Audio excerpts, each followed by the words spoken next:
생각해보면 이 미중무역 분쟁이라는 단어, 어떻게 보면 코로나19 때문에 갑자기 조용해졌지, 코로나19 이전까지만 해도 이 세계 경제에 가장 중요했던 중요한 이슈, 바로 미중무역 분쟁이었던 거예요.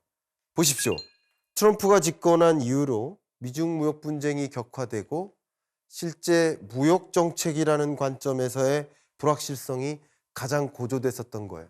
역시 위드 코로나를 선언하고 이제 코로나19보다는 중장기적인 미래를 걱정하고 그런 과정에서 다시 미중 간의 격돌이 시작된다. 이제 미중 무역 분쟁 이슈가 다시 제기되기 시작했다라는 것이죠. 그러면 정말 미국과 중국 간의 무역 전쟁이냐 아니면 패권 전쟁이냐, 뭐로 보는 것이 적합할까요? 진단이 달라지면 처방도 달라집니다. 그러니까 진단을 정확하게 할 필요가 있는데, 사실 처음에는 미국이 만성 적자국이니까 이 적자를 해소해야 되는데, 이 적자의 상당한 비중이 중국으로부터의 무역 적자다 보니까 미중 무역 분쟁이 시작된 것이다 라고 생각을 했었는데, 사실은 그렇지 않습니다. 한번 보시죠. 미국과 중국 간의 R&D 지출 추이를 비교해 보시죠. 중국이 거의 이 목끝까지 쫓아온 모습이에요. 미국 입장에서 어떻습니까? 불안합니까? 예, 그렇죠. 긴장됩니까? 그렇습니다. 미국 입장에서 중국을 그냥 가만히 둬야 되겠다고 판단할까요? 아니면 뭔가 조치를 취해야 될까요? 싹을 잘라버려야 되겠다고 생각할까요? 실제 미국은요, 중국에 대해서 굉장히 우려하기 시작했습니다. 왜냐하면 얼마 전까지만 해도 중국은 양적인 성장, 세계의 공장, 세계 교역에서 1위국, 이런 모습이었는데, 이제 향후 미래 경제를 중국이 이끌어갈 것 같다는 엄청난 압박감에 사로잡히기 시작합니다. 보십시오. 첨단 기술 관련 특허 순위를 보면, 특허를 보면 미래 산업을 볼 수 있습니다. 근데 특허가 이미 중국이 상당 부분의 첨단 산업에 걸쳐서 압도하고 있는 모습이에요. 미국 입장에선 중국에게 이런 첨단 산업의 성장을 가로막고 우리가 모든 산업, 이런 첨단 산업을 짊어지고 가야겠어 하는 생각을 하지 않을 수밖에 없지 않겠습니까? 네, 그런 겁니다. 물론 트럼프가 가고 바이든 시대가 왔습니다. 그러면 미중 무역 분쟁 사라지는 걸까? 이제 없어지는 걸까? 라고 생각했는데, 이 미중 간의 무역 전쟁이라고 생각한다면 없어질 수도 있을 텐데, 무역 분쟁이 아니라 패권 전쟁이다라는 것이죠. 패권 전쟁이라는 관점에서는 바이든 시대의 미중 패권 전쟁 어떻게 전개될까?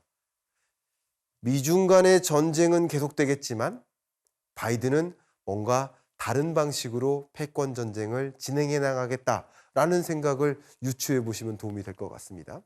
실제 마치 미국 국민들의 정서가 중국에 대한 비호감적인, 비호의적인 그런 정서가 가장 극에 달한 수준입니다. 가장 높아졌어요. 21년 들어서는 더 높아집니다. 그러다 보니까 특히 2022년에 어떤 일들이 있습니까? 중요한 일이 있습니다. 정치적으로도 중요한 일이 있죠? 바이든은 22년 중간 선거가 있습니다. 또 시진핑은 세 번째 연임을 결정짓는 중요한 공산당 회의를 22년 하반기에 목도하고 있습니다. 그런 관점에서 이런 미국 국민들의 대중국 정서를 반영한 바이든의 액션이 필요할까요? 안 할까요? 바이든도 중국 별로 안 좋아하거든요. 국민들도 안 좋아하고 학계도 안 좋아해요. 그러면 표를 받으려면 이 국민들의 정서를 반영해서 정책을 이행해야 되지 않겠습니까? 그럼 이런 과정에서 굉장히 무력적으로 미국이 중국을 압박하는 모습까지 전개될 수 있겠다라는 생각을 저는 하고 있는데요. 시진핑은 어떨까요? 가만히 있을까요? 그렇지 않겠죠. 내가 없으면 중국이 없는 거야. 내가 미국에 대응할 수 있는 가장 중요한 어떤 리더십을 발휘할 수 있어 라고 선언하지 않겠습니까? 그러면서 격돌이 더 격해질 것으로 생각을 하고 있는데, 4년간의 무역 전쟁을 요약해 보겠습니다. 첫 번째는 바로 관세 전쟁입니다.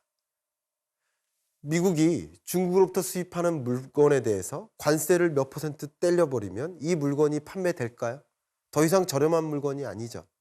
그래서 중국산 제품의 수입을 막는 조치. 그다음 두 번째는 공급 차단입니다. 중국에서 이런 제품을 생산하고 있는데 이런 제품에 들어가는 주요한 원자재, 부품, 소프트웨어 또 이런 여러 가지 것들을 공급하지 말라. 그럼 이게 생산에 차질이 있겠죠. 그런 식으로 미중 간의 무역 전쟁이 있었던 거예요.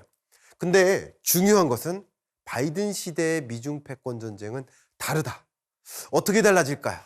제가 이렇게 그림을 여러분께 보여드리고 싶은데요. 이 그림 속에 여러 국제기구, 국제협정들이 한 땀 한 땀 적혀져 있습니다.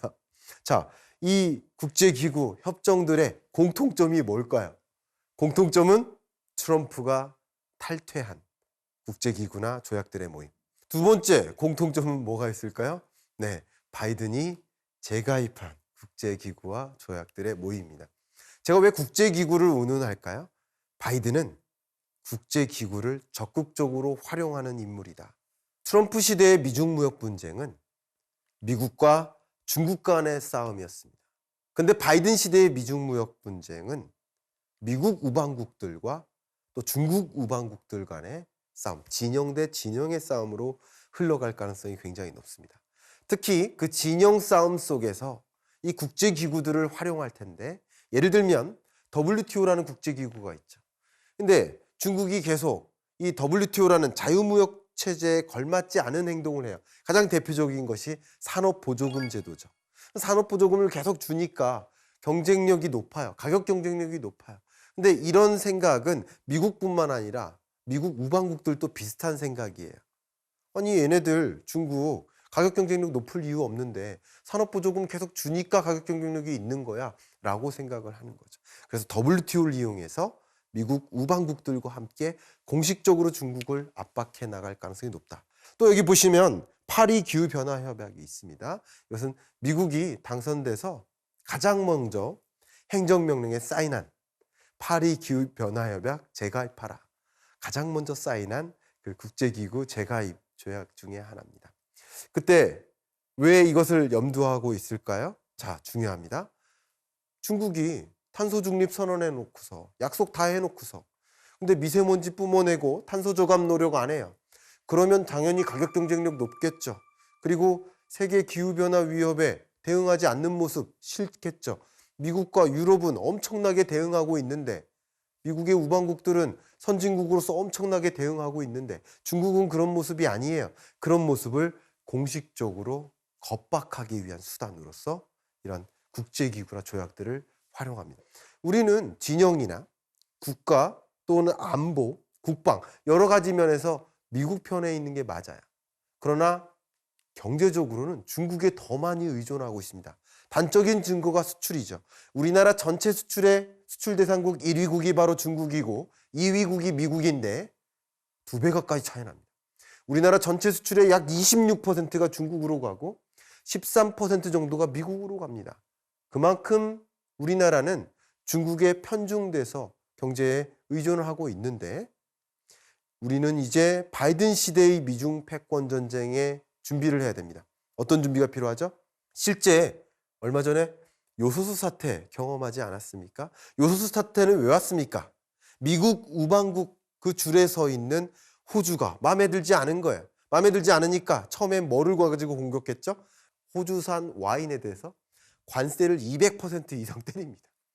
호주산 와인이 중국에서 1,000원에 판매되는데 관세를 200%가 넘게 때려지니까 갑자기 1,000원이던 게 3,000원이 넘는 거예요. 그 와인 중국에서 판매될까요? 안 되겠죠. 그러면 호주가 항복할까 하는 모습도 있겠지만 사실은 호주 때리는 그런 모습은 호주를 때리기 위함보다는 다른 우방국들아 지켜봐라. 한국도 한번 지켜봐라. 내가 이렇게까지 공격하는 모습을 보일 것이다 라는 모습인 거죠. 실제 거기서 더해서 안 되겠어. 호주로부터 수입되는 석탄 전량 수입 차단하겠어 했습니다. 그러면 호주가 항복할 줄 알았어요. 근데 사실 이런 석탄 공급 차단으로 중국 경제도 마비가 걸립니다. 어떤 마비죠? 중국의 공장들이 가동률을 유지할 수가 없는 거예요. 가동률을 낮추는 겁니다.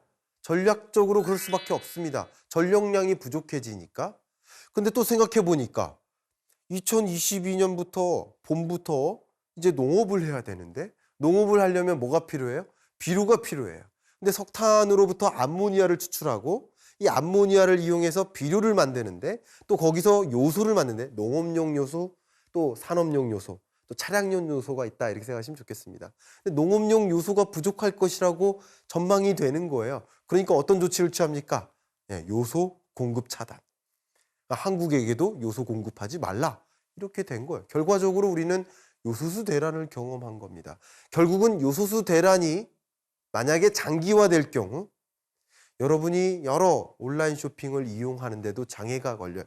왜? 전체 차량 중에 경유 차량이 우리나라에 약 1000만 대가량 있고요. 그중엔 400만 대가 요소수를 넣는 차량입니다. 그리고 그중에 200만 대가 트럭인데요. 그럼 요소수 공급이 원활하지 못하면 물류 대란으로 연결될 수 있고 물류 공급이 충분하지 못하면 전반적인 물류비 상승이나 온라인 쇼핑 거래액도 커진다는 거죠. 쉽게 말씀드리면 여러분의 배송료도 커진다는 거죠. 여러분의 호주머니에도 결국 미중 간의 싸움이 나의 호주머니하고는 관련이 없을 줄 알았는데 나의 호주머니하고 직결되는 일이구나라는 것을 실감할 수 있는 계기가 마련됐었다라고 생각합니다. 우리나라는 이토록 많은 비중을 중국에 의존하고 있습니다. 마그네슘, 영구자석, 수산화리튬 이런 다양한 원자재가 세계 주요국에 의존하고 있고요. 우리나라는 마그네슘의 100%를 중국으로부터 수입하고 있습니다.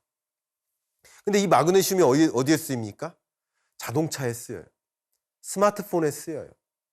여러분 가전제품에 쓰여요. IT 기기에 쓰여요. 마그네슘이 알루미늄 합금을 만드는데 투입이 되고 그래서 강하고 경량화된 소재를 만들 수 있습니다. 리튬도 2차 전지를 생산하는 데 쓰여요.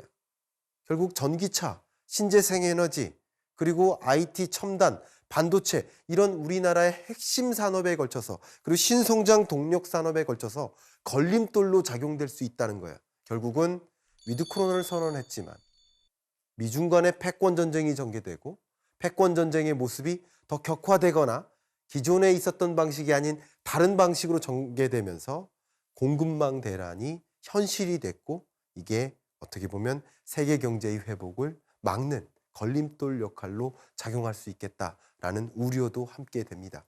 여러분 이런 관점에서 어디에 투자를 해야 될까요? 벌써 제가 답변을 드리지 않았습니까? 원자재 수급 차질이 있고 특히 이런 비철금속 원자재는 신재생에너지나 친환경 산업으로 전환되는 과정에서 필수적인 소재인데 수급에 차질이 있으면 가격이 어떻게 될까요? 그 이유는 여러분 스스로 선택하시길 바라겠습니다.